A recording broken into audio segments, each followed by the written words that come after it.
This is the shore on 88.4 and the waves keep crushing in. Today with the lovely band Amity Affliction from Australia. So I'm here at the Astra at the most psychedelic backstage room I have seen so far. So do they treat you well on tour so far? In Europe, always. Yeah? Yeah. Not so much the UK, but in Europe for sure. Why not the UK? Hey? I don't know.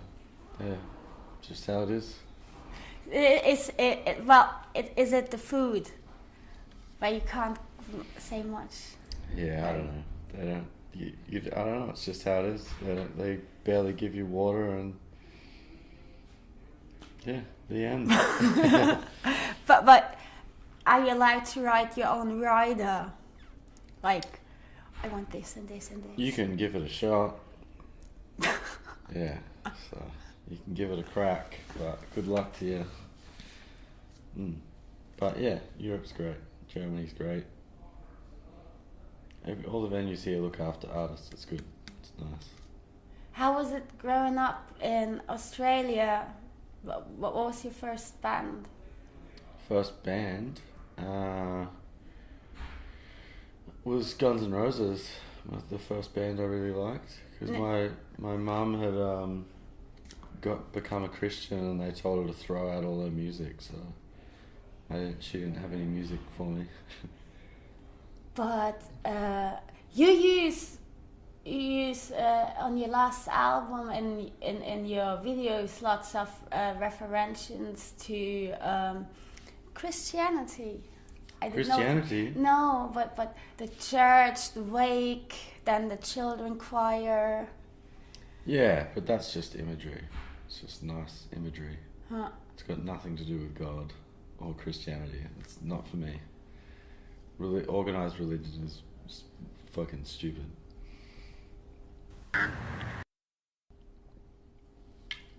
What was your first band? My first band? The first band I listened to, or the first band I was in? Band you were in. Right. We were called Love Like a Knife, and it was like a punk band, like yelling, fast, like punk, hardcore kind of early AFI influence sort of music. Like NoFX and stuff. No, like early AFI, like fast and angry and yeah. Did you so you grew up as a punk? Yeah, when I was younger, like into SoCal punk and like NoFX and Lagwagon and Pennywise, all those bands, you know. No Use for a Name, No Fun at All, etc. The whole range of bands from back then. So not so much the political grindy punk? No, not really. I mean, that was always... I like what they're saying, but I don't like the way it's delivered, so it just wasn't for me. Like, I don't think you need to like something just because of the message, or dislike something just because of how it sounds, kind of thing. So I didn't like the way it sounded, so I didn't listen to it. But for sure, I've got friends that loved it, and Aaron is actually a massive Leftover Crack fan and all that kind of shit. But yeah, I don't know. It's fun to listen to from time to time, but it just wasn't something that drew me in so much when I was younger. Did you start write poetry first, or was that? Yeah, I wrote poetry from when I was like 12 or something. I started writing that. Can you recite one? I can recite one too. No, I don't learn them. I write them and then move on. That's a trick question. What's the first song you start tonight? Tonight? Yeah. I Bring the Weather With Me. So what's the first 2 lines? I bring the weather with me. No, 2 lines. It's time to lay my head down. I can hear the weeping song, which is the Nick Cave reference. Yeah. Nick Cave spent a lot of time in Berlin, no? Yes, he did. Did you? Have I? Yeah. No, not so far. In and out on tour. He spent a lot of time here because it was bohemian and full of heroin, so it's not the same. Well, so was David Bowie, so was Iggy Pop. Heroin. Berlin was really fancy. Heroin. Sensing a theme. It's just it's an art city, so it's full of culture, you know. It's very multicultural as well, so you can come here and you've got everything from like classical music all the way to crust punk. You don't have that. Right, you don't have that in did you really from the? I grew up in the country. Yeah, and now you live in the country still. Still. At the beach, but it's like the country kind of thing. It's not a metropolitan area. Did you choose that on purpose? Yeah, I have a family and I like the ocean, so it's better for the kids to grow up there than in a city, and I like it. I see the world anyway, so it's not like I need to be somewhere where I'm exposed to different cultures on a daily basis, because that's my life regardless. So it's it's, if I were stationary, I would consider moving somewhere else, but I'm not. Huh. So, do you think are you sad that punk is dead? Punk is not dead. Well, in the rebel sense, is it? Is it? I mean, there are people still still protesting around the world. I think that's bullshit. That's but not in the music. What do you mean? There's plenty of protest music. Architects released their last 2 albums of protest music. Let Live are releasing protest music. There's protest music popping up everywhere. There's, I don't. Why do people say punk is dead? That's like the same fucking jaded people that say metal is dead, or this is dead, that's dead, fashion's dead, street's dead, graffiti is dead. Fuck off, man. It's like everything changes. The way it's delivered has changed, and that's that. Okay. I think it's bullshit to say it's dead because people might not be living in a fucking squat and not showering and politically protesting by stealing their shit. Like, there are different forms and different levels of protest, and I don't think that singling out probably the least effective way of doing it as the most punk is really like, what is that? Why would you say that? You know what I mean? Like, explain to me why the least effective way of doing it to the smallest minority of people is the most punk way to do it. I asked that every band. Yeah. Yeah, I'm happy. It's alright. I'm happy with the question. Yeah. I'm not saying like fuck you. I'm just saying that it wasn't even my opinion. Yeah, that is an opinion held by a lot of people, and I think it's bullshit. Huh. How did you get your first record company? The first one? Yeah.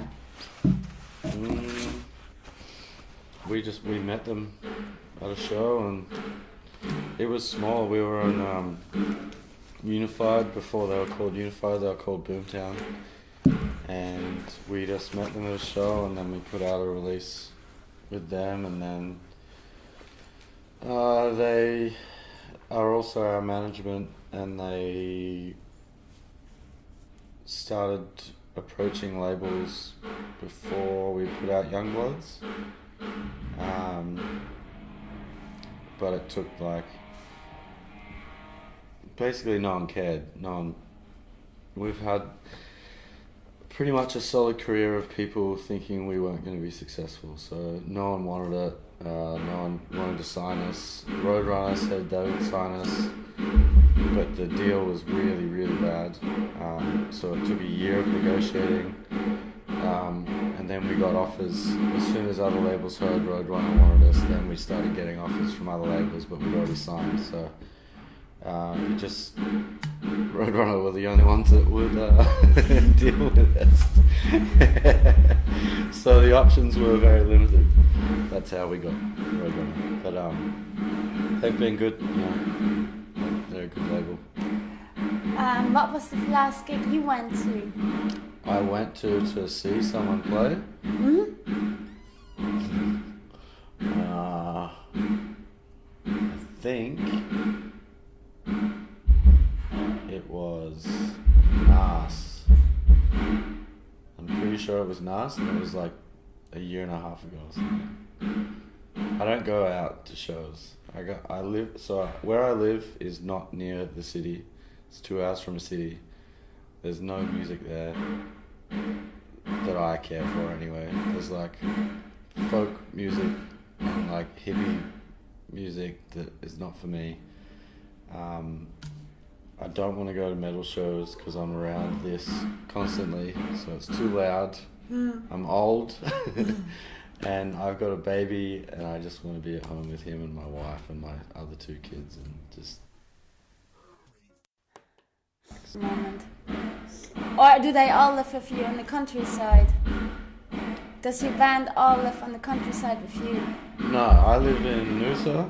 So Noosa is like the bottom of Queensland, but not quite at the bottom. Yeah. It's southeast Queensland, but it's the tip of southeast Queensland.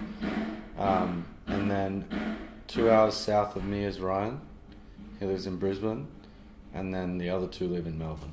Oh, I have a friend from Brisbane. Yeah? Mm-hmm. Yeah. So I live not 2 hours north of there. So rehearsal is just on tour, or how do you... Rehearsal is... Usually we fly wherever we're going for 3 or 4 days beforehand and rehearse there. But we don't write together, so... So you're the master of disaster. Master of disaster? No, but you just I guess do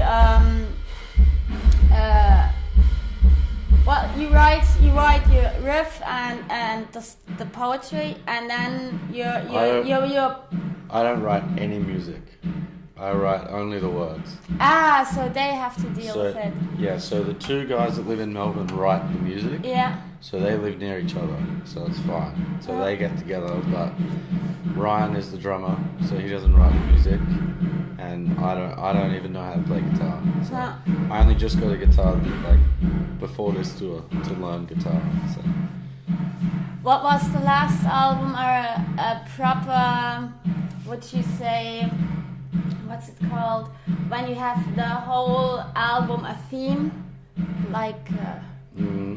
Yeah, like a concept album. Is that a concept album? What's the last one that I listened to? Or the one? No, your last album. Oh, right. Well, it's an accidental concept album. It's not on purpose. It's just my life went to shit, so it absolutely fell to pieces. But why is that so big in your promo? I don't know. Because, I don't know, that's how they want it to be. It's not my choice, you know. But why... How can't it be your choice? It can be my choice, but I'm not opposed to it. It's just not something I would have pushed. And it is a concept album, so it's... I mean, if I argued against it just because I didn't come up with not in the concept of the album. I mean, you could have just said, fuck off, record company, that's my private life. I don't want to have this in my promo. Yeah, I could have said that, but I would be arguing for the sake of arguing. I mean, it doesn't upset me that they've said it. Okay. It doesn't affect me either way, whether they say it or not. So, if it affected me, I would say fuck off, because we've never ever let them dictate anything. Okay. So anything that comes out from them is run by us prior, and it doesn't bother me. It doesn't bother me if they want to say it's a concept album, because it is, but I just didn't come up with it as a concept. Because that would be... No, not a concept. You know, they wrote like, on your website, it's like, that's because I'm on a radio station. No, it's nothing, but it says you went through lots of shit, and yeah, that was it. That's what happened. That's just the truth. And I write personal lyrics, so to get upset about them saying it's personal is like, that would be weird, don't you think? It's like... No, but you could have said I leave that to the band. I don't want to have any like Britney Spears gossip shit or something. I don't care though. I don't read it, so okay. I don't give a fuck. Like, I don't exist on the internet, so I don't really get affected by much of it. Okay. I mean, obviously when a record comes out and people in that first week or two of like the talk about it, I can get caught up in a little bit of that, but for the most part I don't really pay attention or give a fuck to what's going on out there. That's just someone sitting in a room writing whatever they want, right? Are you writing on tour? Mm-hmm. Is that like a new Happy Love album? I don't know. Probably not. Just be a reflection on where I was and where I'm at, I suppose.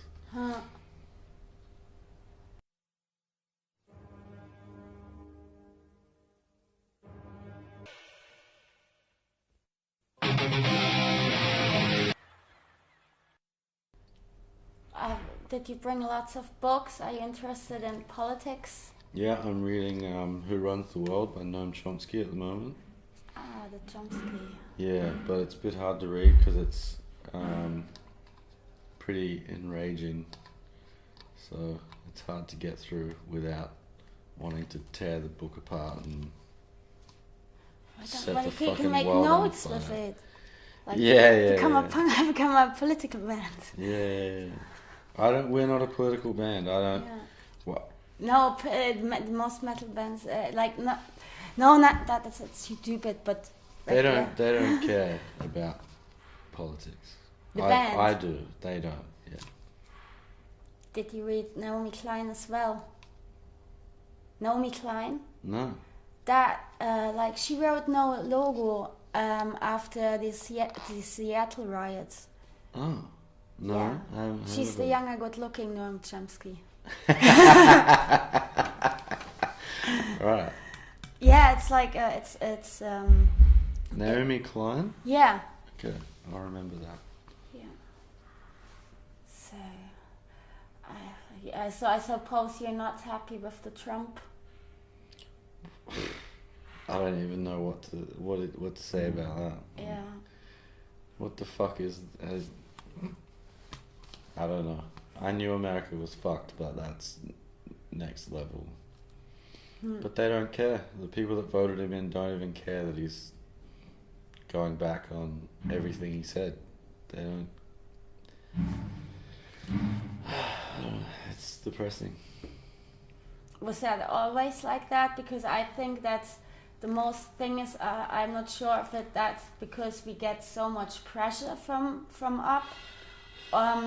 Or so much violence that we just get more stupid or don't react at something like that. Well, you live on the countryside. Chomsky talks about that in Manufactured Consent, and that's what's been happening since World War II. So, they're consistently defunding education and increasing funding for military spending. But why? Is it the aliens or what? Is it the aliens? Yeah, who is it? The reptiles or why? The reptiles? No, because nobody could ever, even not Noam Chomsky, could give me a reason why. You know, like do they suck why? It's like people are more comfortable to know what's happening in their little cornucopia. So if they know that they can go to work and come home and eat dinner and go to work and come home and eat dinner and go to work and come home and eat dinner, they're fine with that. If they don't have to know what these people are doing overseas and what these people that they're like surrendering to by leading a fairly ambivalent life, then it's better for them. People don't want to know. People do not want to know things that will upset. No, I wanted to ask why not even people like Noam Chomsky or the reptile fans couldn't explain me why is there this consent thing and the pressure of the high people. What do they want? Power. And they've got it. For what's for themselves, because they feel powerful, and power, that's why there's the word empowering. If you're empowered, you feel powerful, you feel good. And it's like a level thing. If you're the manager of a store, you feel empowered because you're the manager of 3 people. Then you've got a guy above you who is in charge of 30 people, and he feels better than you. And so on, all the way to the top. But that would mean that power comes with negativity. Of course it does. So you're... But not exclusively. Okay. Yeah. Do you believe in aliens? Statistically? Yeah. Yes. But I don't know about ever like seeing one, or I don't know about the grey aliens coming to Earth to help NASA with their space projects or any of that. But statistically speaking, yes, I would say law of averages suggests there has to be. Yeah, but it's really boring after a while when you are interested in that, because there's no point unless you see one to be interested in them, because then you just read about them. Well, that's just people creating a separate reality for themselves. Like Hansel and Gretel. Yeah, basically. But believing in that. Like, seriously investing themselves into Hansel and Gretel.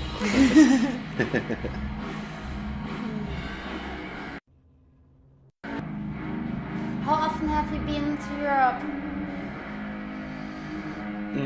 Every year since 2010. No way, always on tour. Always on tour. What was this? So you did play really small venues. Oh yeah. Did you book a tour yourself and sleep on couches? We slept in van and on floors, yeah. In Berlin too? Berlin we stayed in a hostel. Where? So all in a room. Yeah. We've done all that.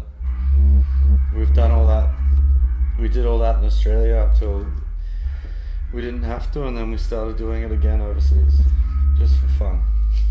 Huh. So as soon as we could afford hotels in Australia, we started sleeping on floors in Europe and America. Fucking stupid. Are you interested? Do you have other hobbies than writing? Yeah, when you write, you must read a lot. Yeah. We talked about this. Yeah. Did you?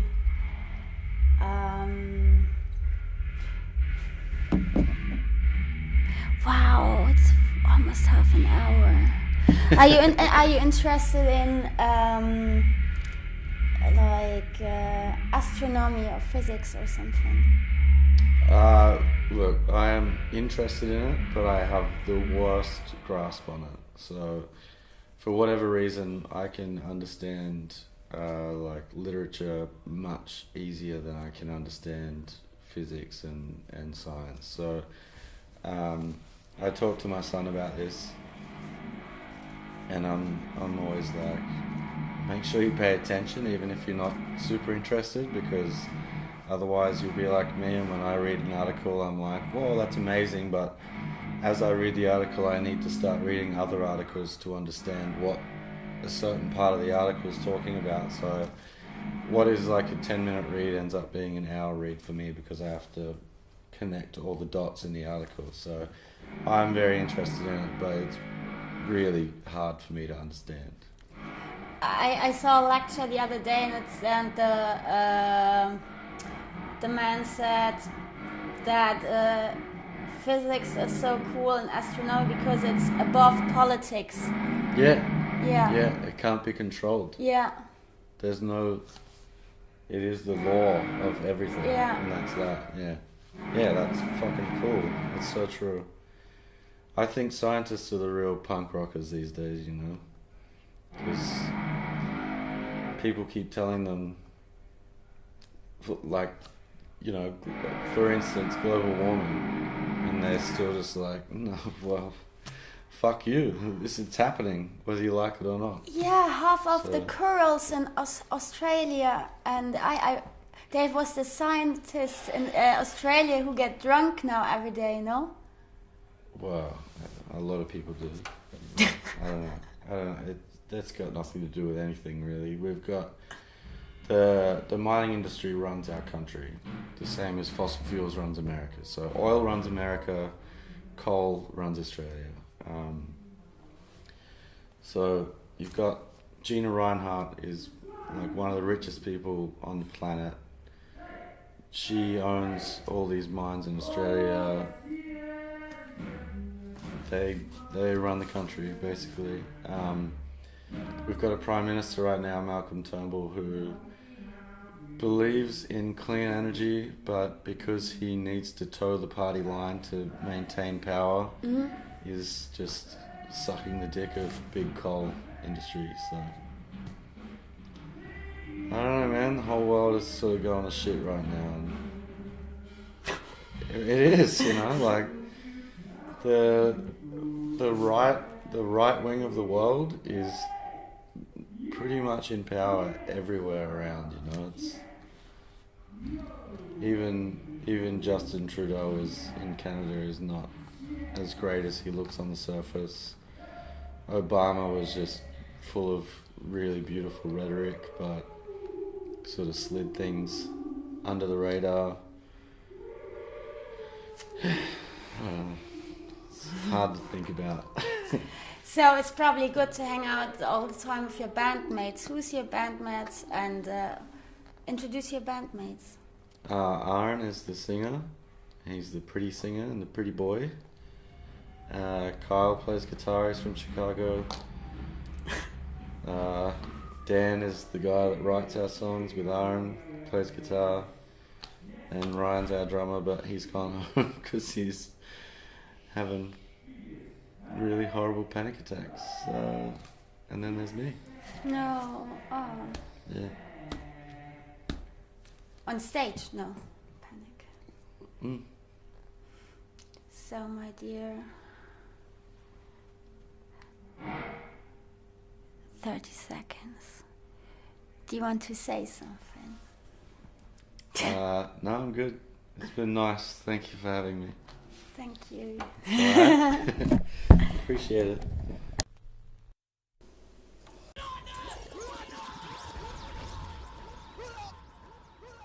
This is the shore on 88.4, and the waves keep crushing in.